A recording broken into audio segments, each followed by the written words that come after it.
Y ahora pasamos a la siguiente intervención, que es la de Carlos Marcuello, de Agri-Food Industry of Brazil and Argentina as China's suppliers, the case of soybeans 1995-2024.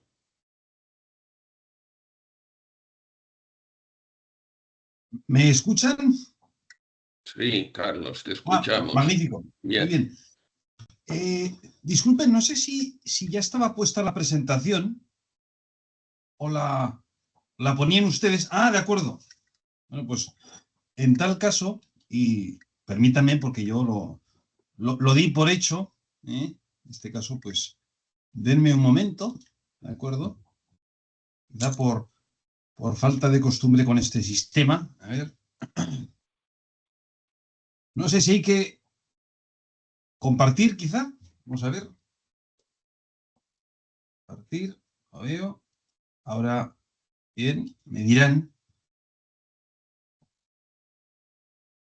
Ahora sí. Ahí se ve. ¿Se ve la presentación? Vale. Sí. Y se escucha. Magnífico, que es lo fundamental.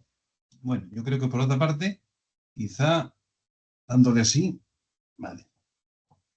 Un momento.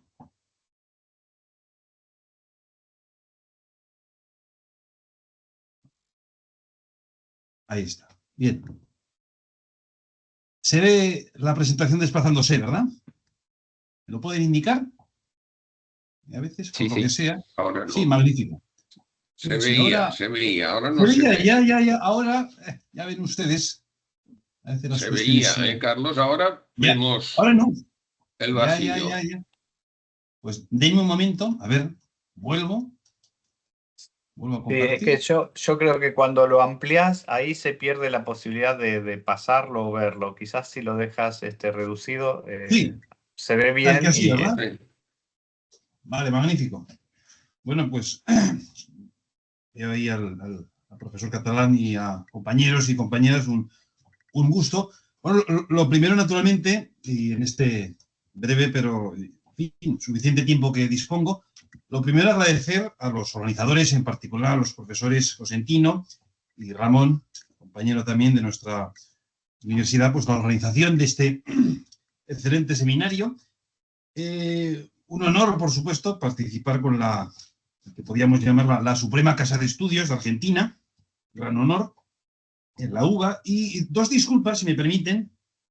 La primera es porque no pude estar por motivos de trabajo, el caso es que no llegué al inicio del evento, al menos ya mi intervención, y aquí, en un principio, la idea era trabajar otro paper de mi tesis al final, este que les presento, pero que, bueno, también de igual manera tiene relación con lo que es el comercio agroalimentario, con Sudamérica, en particular con Argentina. Y si me permiten, un especial recuerdo a nuestro compañero, el profesor Alejandro Sánchez, que es, por cierto, es mi maestro, mentor y tutor de esta tesis doctoral y que se encuentra justamente ahora luchando por su vida. De modo que le enviamos un abrazo y, bueno, yo en su nombre, también del profesor Pinilla, codirector, les presento esta humilde aportación. Y como no, también reconocer que el profesor Oviedo, a quien de hecho conozco, bueno, que comente mi aportación. Bueno, yo soy un conocedor de China, un estudioso.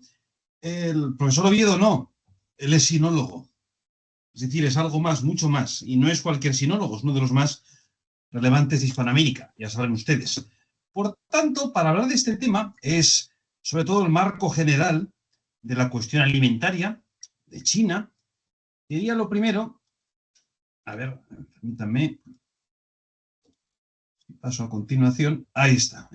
Empezar con una breve aportación, una noticia, en este caso salió creo que ayer, hoy mismo incluso, de hecho las cifras salieron ayer, Financial Times lo recoge hoy, y es el superávit de China, estratosférico, que ya supera de enero a noviembre el trillón de dólares, bueno, el billón en nuestros términos, mejor dicho, para entendernos. Y es que efectivamente, bueno, ya desde hace décadas, como bien saben ustedes, China tiene la la costumbre de exportar mucho más de lo que importa, mayormente en términos de mercancías, y la cifra, desde luego, es por sí misma un hito de primer orden. Vean que además está cada vez más exportando a Latinoamérica, en particular, ahí se puede apreciar, al sudeste asiático en mayor medida. Eso también es verdad.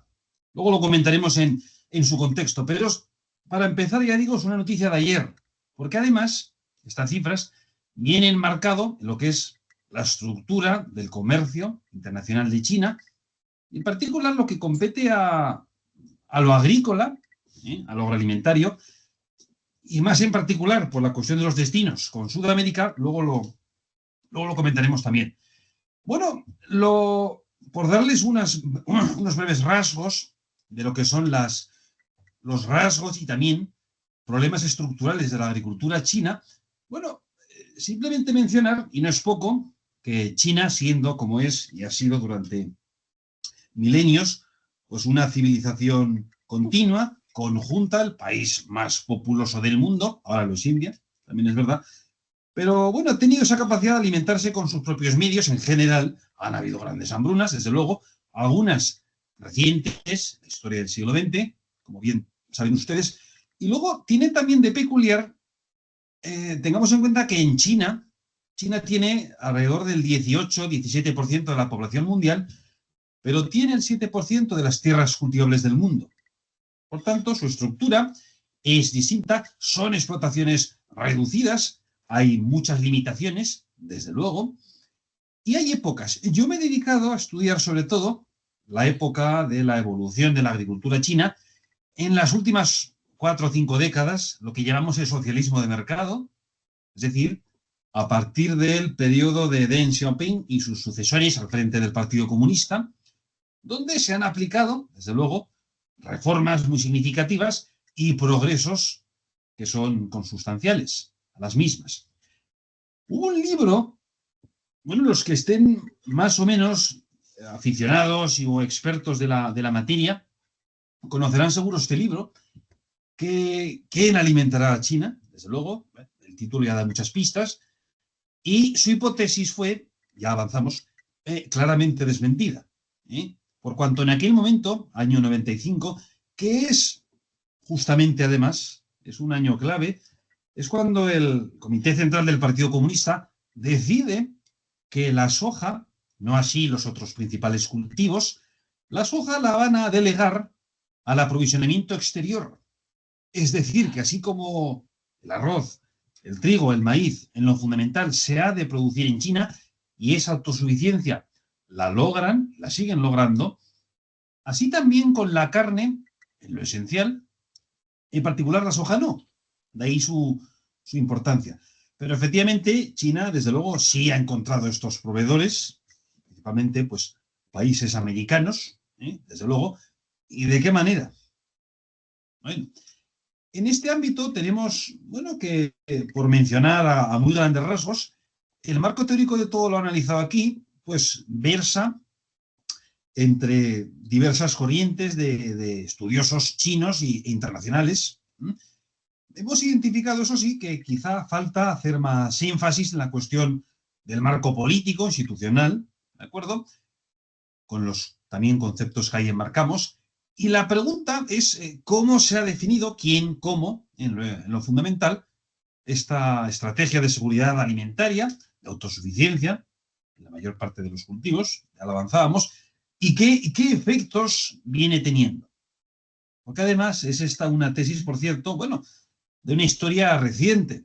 De hecho, los datos llegan, algunos han de actualizarse, es verdad, pero el grueso de ellos, pueden observarlo en el paper, llegan hasta el anterior año finalizado, que es 2024. Bueno, a través de esas fuentes que menciono aquí, el Comtrade, la FAO-Star, mayormente en términos de instituciones multilaterales, pero también fuentes nacionales chinas.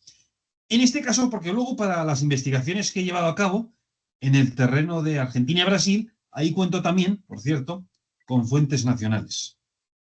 Bueno, lo que es el marco, si lo podemos ilustrar con un organigrama, que creo que puede aportar claridad, podemos observar más allá del modelo político chino, que conocen bien ustedes, modelo de partido-estado, que bajo el gobierno y los ministerios del ramo, hay una serie de instituciones, algunas muy importantes, desde luego, en el terreno de la redistribución, de la organización de los cultivos, del aprovisionamiento de grano, y también, por cierto, empresas públicas de primer orden, empresas, en este caso, controladas por la Comisión de Empresas Estatales, la SASAC, por sus siglas en inglés, que son empresas estatales, que son las que son los principales actores en lo que viene siendo la promoción del comercio agroalimentario, y en particular con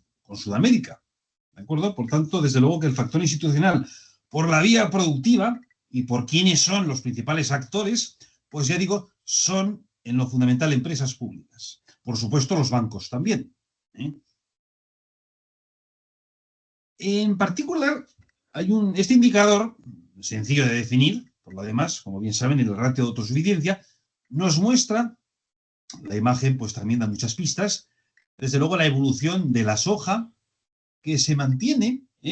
Ha crecido la producción dentro de China, pero ya el 90% de su aprovisionamiento viene dado por la importación. Luego veremos en qué medida.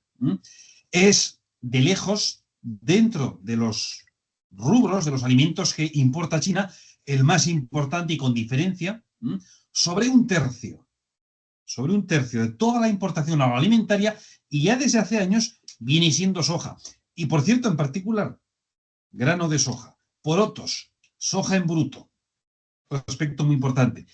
Vean también aquí, claro, que el volumen, obviamente, pues esto derivado del crecimiento económico, la diversificación, el crecimiento, claro, de la clase media, y por tanto de la ingesta de proteínas, ha hecho también experimentar un descomunal crecimiento, lo pueden ver ahí. Fíjense que esto es porcentaje mundial. En el caso del cerdo, roza, ha tenido sus coyunturas, desde luego, hubo una peste porcina también en China, pero en conjunto vean que sobre casi la mitad de la producción mundial de cerdo ya se da ahí.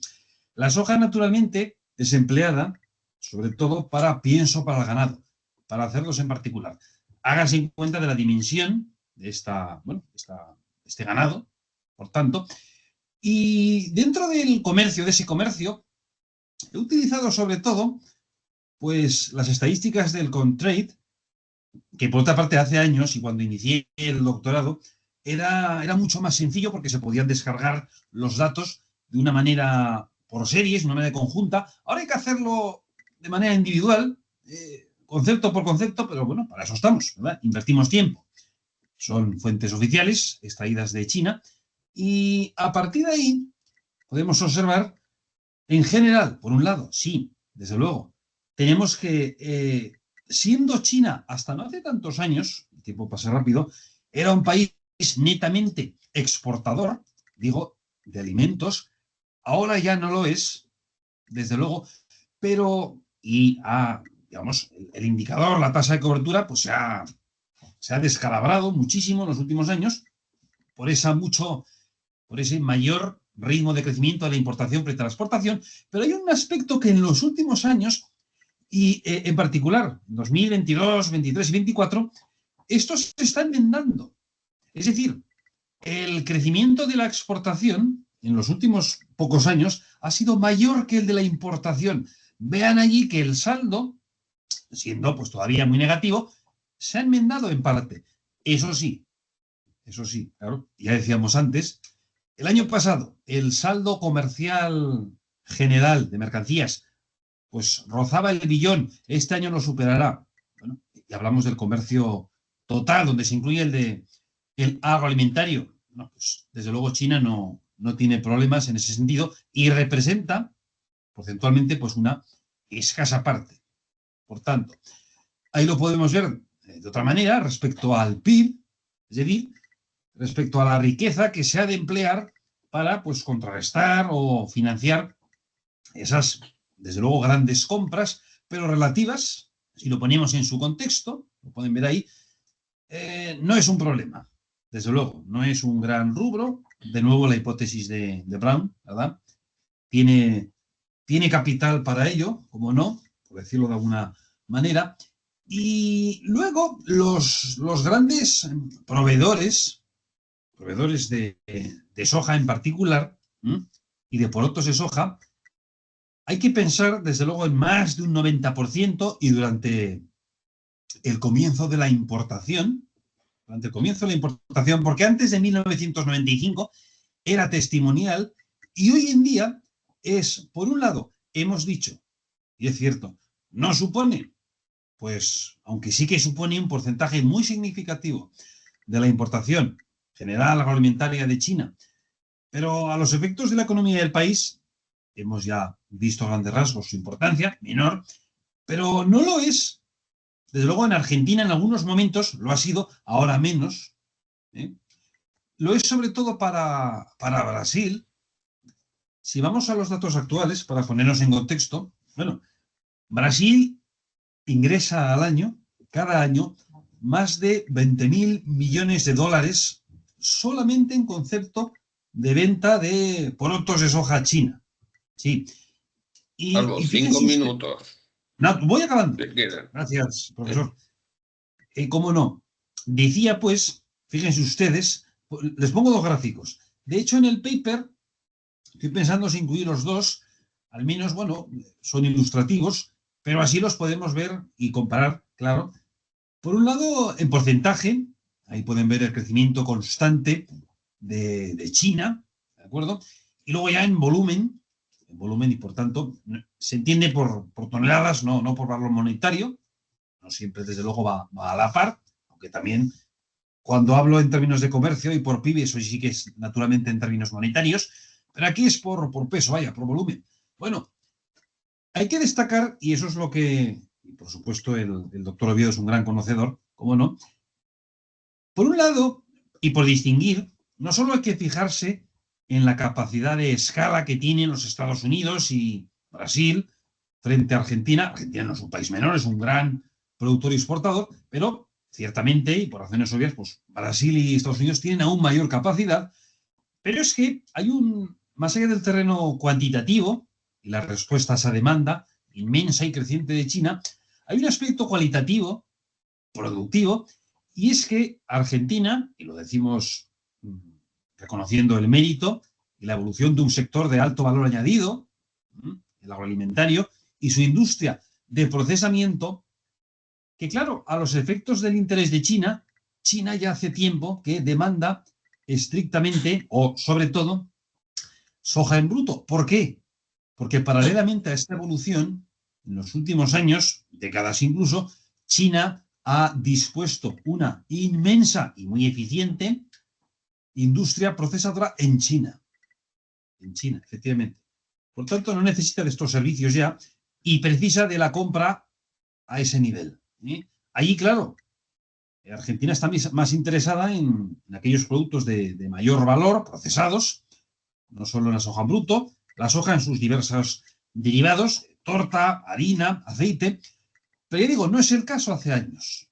Por tanto, la importancia de Argentina en esta cuestión se ha ido reduciendo. Sigue siendo importante, pero aquí lo pueden ver. Por contra, la de Brasil, que es un país con el cual China viene teniendo relaciones bastante estables.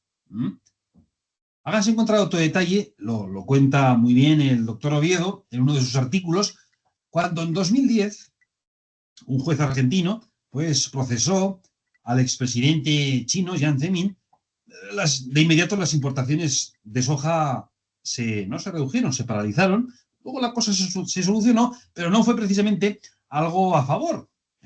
En cambio, con Brasil, la estabilidad ha sido constante e incluso con gobiernos de distinto signo, desde luego. Si alguien podía pensar que bajo Bolsonaro la cosa cambió, no, la tendencia persistió, desde luego. Aquí también puede darse, en el caso de Estados Unidos, las batallas comerciales y en aquello que afecta. A partir de ahí, conclusiones. Con esto acabo, señores. Bueno, pues, por un lado, efectivamente, esta importancia del factor institucional, desde luego, por lo antes mencionado, por la estrategia, por el éxito de la misma, que también los indicadores nos señalan, desde luego, y una ruptura de ciertos modelos, costumbres, paradigmas. Bueno, ese modelo tan especial de China, ese socialismo de mercado, y además en particular en lo agrícola, sí, un gran crecimiento en pequeñas explotaciones. Luego, ese papel de la soja, fundamental, ese desmentido de las tesis de Brown, y, cómo no, que para asegurar este aprovisionamiento por la vía comercial, China tiene una lógica, y la implementa, de momento ya digo, con éxito, que es la de apoyarse a partir del comercio también en la inversión extranjera, en la financiación, y todo ello, por cierto, no solo gracias a ese músculo financiero, construido en gran parte gracias a esos descomunales superávits comerciales, sino también, además, porque son agencias públicas, son bancos públicos, son empresas públicas, las que invierten, las que comercian y las que financian, en lo fundamental. Ya para acabar, ahora en España tenemos un problema con la peste porcina, porque de hecho China es un muy importante destino de las exportaciones, en este caso porcinas, y en particular de Cataluña y de Aragón, por cierto. Y de hecho, si bien nosotros, ¿por qué no decirlo?, tenemos también un gran déficit comercial con China, y el grueso, o al menos una gran parte de lo poco que exportamos de momento a China, es efectivamente la carne de cerdo. Bueno, o sea que nosotros desde España algo también podemos aportar. Simplemente lo quería por ilustrar. Bueno, pues era lo que les quería contar. Les agradezco mucho la atención. Muchas gracias, Carlos.